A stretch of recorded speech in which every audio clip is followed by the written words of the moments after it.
ಕಾಂಗ್ರೆಸ್ಸನ್ನು ಹುಟ್ಟು ಹಾಕಿರುವುದೇ ಬ್ರಿಟಿಷರು ಈ ದೇಶದ ಮೂಲವನ್ನು ಕೆದಕುವ ಸಲುವಾಗಿ, ಮೂಲವನ್ನು ಹಾಳುಗೆಡುವುದರ ಸಲುವಾಗಿ. ಕಾಂಗ್ರೆಸ್ ಇರುವುದೇ ಮುಸಲ್ಮಾನರ ತುಷ್ಟೀಕರಣಕ್ಕಾಗಿ. ನಿಮ್ಮ ಈ ರಾಜ್ಯದ ಘನವೆತ್ತ ಮುಖ್ಯಮಂತ್ರಿಗಳು ಹೇಳ್ತಾ ಇದ್ದರು, ನಾನು ಮುಂದಿನ ಜನ್ಮ ಇದ್ದರೆ ನಾನು ಮುಸ್ಲಿಮನಾಗಬೇಕು ಅಂಥೇಳಿ. ಅಂದರೆ ಒಬ್ಬ ಮುಖ್ಯಮಂತ್ರಿ ಜೊತೆಗೆ ಉಪಮುಖ್ಯಮಂತ್ರಿ ಹೇಳ್ತಾನೆ ಅವರು ತಪ್ಪು ಮಾಡಿಲ್ಲ, ಅವರು ನನ್ನ ಬ್ರದರ್ಸ್ ಅಂತೇಳಿ. ಹಾಗಿದ್ದ ಮೇಲೆ ಇಲ್ಲಿಯ MLA ಮಾತ್ರ ಅಲ್ಲ, ಇಡೀ ಕಾಂಗ್ರೆಸ್ಸೇ ಮುಸ್ಲಿಮಿನ ಓಲೈಕರಣಕ್ಕಾಗಿ, ಈ ರಾಷ್ಟ್ರದ ಸಂಚಕಾರಕ್ಕಾಗಿ ಇರ್ತಕ್ಕಂಥದ್ದು. ಆ ಕಾಂಗ್ರೆಸ್ಸನ್ನು ಕಿತ್ತೊಗೆಯುವ ತನಕ ಹಿಂದೂ ಸಮಾಜಕ್ಕೆ ನೆಮ್ಮದಿ ಬರೋದಕ್ಕೆ ಸಾಧ್ಯ ಇಲ್ಲ ಅನ್ನೋದು ನನ್ನ ಅನಿಸಿಕೆ. ಸರ್, ಏನಾದರೂ ಇಲ್ಲಿ ಲೋಕಲ್ ಸ್ಥಳೀಯವಾಗಿ ಈ ಘಟನೆ ಎಷ್ಟು ಶಾಂತಿ ಅದು ಕೆಡುವಂಥ ಘಟನೆ ಏನಾದಾಗಿ ಇದು ನಡೀತಾನೆ ಇರುತ್ತೆ. ಹಿಂದೂ ಸಮಾಜ ಎಲ್ಲಿ ತನಕ ಜಾಗೃತಿ ಆಗೋದಿಲ್ಲ ಈ ಥರದ ಘಟನೆಗಳು ನಡೀತಾನೆ ಇರ್ತದೆ. ನಮ್ಮ ಹಿರಿಯರು ನಮಗೆ ಬರೀ ಅಹಿಂಸೆ ಹೇಳ್ಕೊಟ್ರಷ್ಟೇ, ಅಹಿಂಸೆ ಪರಮೋ ಧರ್ಮ ಅಂತೇಳಿ. ಹಾಗಾಗಿ ನಾವು ನಿರ್ವೀರ್ಯರಾಗಿಬಿಟ್ಟಿದ್ದೀವಿ ಹಿಂದೂಗಳು. ಆದರೆ ಅದರ ಮುಂದಿನ ಇನ್ನೂ ಒಂದು ಭಾಗ ಇದೆ, ಅದನ್ನು ನಾನು ಹೇಳ್ತೇನೆ. ಯಾಕೆಂದರೆ ನಾನು ಸಂಸ್ಕೃತ ಪಂಡಿತ ಅಲ್ಲ, ಹಾಗಾಗಿ ಹೇಳ್ತೇನೆ. ಅಹಿಂಸಾ ಪರಮೋ ಧರ್ಮ ಅಹಿಂಸಾ ಸಾಧು ಹಿಂಸೇತಿ ಶ್ರೇಯಾನ್ ಧರ್ಮ ಪರಿಗ್ರಹ. ಅಂದರೆ ಅಹಿಂಸೆ ಪರಮಧರ್ಮ, ಆದರೆ ಧರ್ಮಬದ್ಧವಾದ ಹಿಂಸೆಗೂ ಅಷ್ಟೇ ದೊಡ್ಡ ಬೆಲೆ ಇದೆ ಅಂತ ಹೇಳ್ತಾರೆ. ನಾವು ಅಹಿಂಸೆ ಅಹಿಂಸೆ ಅಂದ್ಕೊಂಡು ಹೋಗಿ ದೇಶನ ಹೇಗೆ ಉಳಿಸ್ಕೊಳೋದಕ್ಕೆ ಸಾಧ್ಯ? ನಮ್ಮ ವೀರ ಸೈನಿಕರು ಅಲ್ಲಿ ಸಾಯ್ತಾ ಇದ್ದಾರಲ್ಲ. ಆ ಸಮಯ ಬಂದಾಗ ಪ್ರತಿಯೊಬ್ಬ ಹಿಂದೂನು ಸೈನಿಕನಾಗಬೇಕು. ಏನು ದುಷ್ಟ ಶಕ್ತಿಗಳಿದ್ದಾರೆ, ಸಮಾಜ ದ್ರೋಹಿಗಳಿದ್ದಾರೆ, ಅವರನ್ನು ಬಗ್ಗು ಬಡಿಯೋದಕ್ಕೆ ಹಿಂದೂ ಸಮಾಜ ತಯಾರಾಗಬೇಕು. ಜಾಗೃತ, ಮೌಲ್ಯಾಧಾರಿತ, ಶೈಕ್ಷಣಿಕವಾಗಿ ಮುಂದುವರಿದಂಥ ಸಮಾಜ, ಹಿಂದೂ ಸಮಾಜವನ್ನು ನಿರ್ಮಾಣ ಮಾಡೋದೇ ರಾಷ್ಟ್ರೀಯ ಸ್ವಯಂ ಸೇವಕ. ಏನಂದರೆ ಈಗ ಘಟನೆಯಲ್ಲಿ ಗಲಭೆ ಮಾಡಿದ ನಡಿ ಈಗ ಶುರು ಮಾಡೋಣ.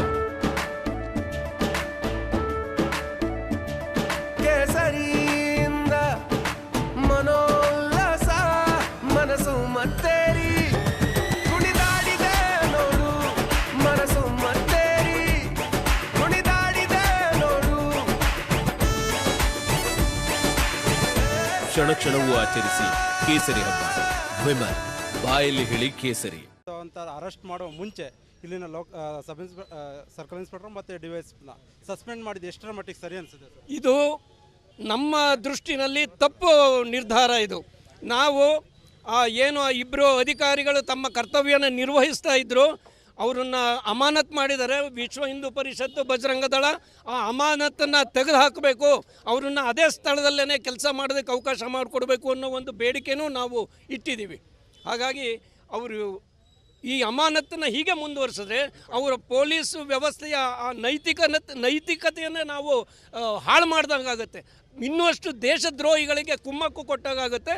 ಹಾಗಾಗಿ ಯಾವುದೇ ಕಾರಣಕ್ಕೂ ಈ ಅಮಾನತು ಜಾರಿಗೆ ಬರಬಾರ್ದು ಅಂದ್ಬಿಟ್ಟು ಒಂದು ವರ್ಷದಲ್ಲಿ ಆಡಳಿತದ ಅಧಿಕಾರದಲ್ಲಿ ಸಾಕಷ್ಟು ಗಲಭೆಗಳು ನಡೆದಿದೆ. ಇದಕ್ಕೆ ಮುಂದಿನ ದಿನಗಳ ಯಾವ ಥರ ಕ್ರಮ ಕೈಗೊಳ್ತೀರಾ ನೀವು? ಜಾಗೃತ ಹಿಂದೂ ಸಮಾಜ ಇವತ್ತು ನೋಡಿ, ನಮ್ಮ ಊರಿಗೆ ನಮ್ಮ ಪೊಲೀಸ್ ಠಾಣೆ ಪೊಲೀಸ್ನವರು ಬರ್ತಾ, ಅವರು ಹೋರಾಟ ಮಾಡ್ತಾ ಇಲ್ಲ, ಸಾಮಾನ್ಯ ಹಿಂದೂ ಜನತೆ ಹೋರಾಟ ಮಾಡೋದಕ್ಕೆ ಬಂದಿದೆ. ಇಲ್ಲಿ ಒಬ್ಬೊಬ್ಬನು ಪ್ರಮುಖನ ಇದ್ದಾನೆ, ಹಿಂದೂ ಜಾಗೃತ ಆಗ್ತಾ ಇದೆ, ಶಕ್ತಿವಂತರಾಗಬೇಕು. ಆ ಶಕ್ತಿವಂತರಾದರೆ ಮಾತ್ರ ಜಗತ್ತು ನಮ್ಮ ಮಾತು ಕೇಳುತ್ತೆ. ನಮ್ಮ ಧ್ಯೇಯ ಇರೋದೇನೆ ಭಾರತವನ್ನು ಪರಮ ವೈಭವ ಸ್ಥಿತಿಗೆ ತೊಗೊಂಡೋಗ್ಬೇಕು, ಭಾರತ ಮಾತೆ ಜಗದ್ಗುರು ಆಗಬೇಕು ಅಂತ. ಆ ನಿಟ್ಟಿನಲ್ಲಿ ನಾವು ನಮ್ಮ ದಾರಿ ಸುಗಮವಾಗಿ ಆಗ್ತಾ ಇದೆ. ಇವತ್ತು ಜಗತ್ತಿನ ಬೇರೆ ಬೇರೆ ದೊಡ್ಡ ದೊಡ್ಡ ದೇಶಗಳು ಕೂಡ ಭಾರತದ ಮಾತು ಕೇಳ್ತಾ ಇದೆ. ಯಾಕೆಂದರೆ ಕೇಂದ್ರದಲ್ಲಿ ಒಬ್ಬ ಹಿಂದೂ ಹುಲಿ ಕೂತಿದ್ದಾನೆ, ಆ ಥರದ ಹುಲಿಗಳು ಸಂಘದಲ್ಲಿ ಲಕ್ಷಾಂತರ ಇದ್ದಾರೆ.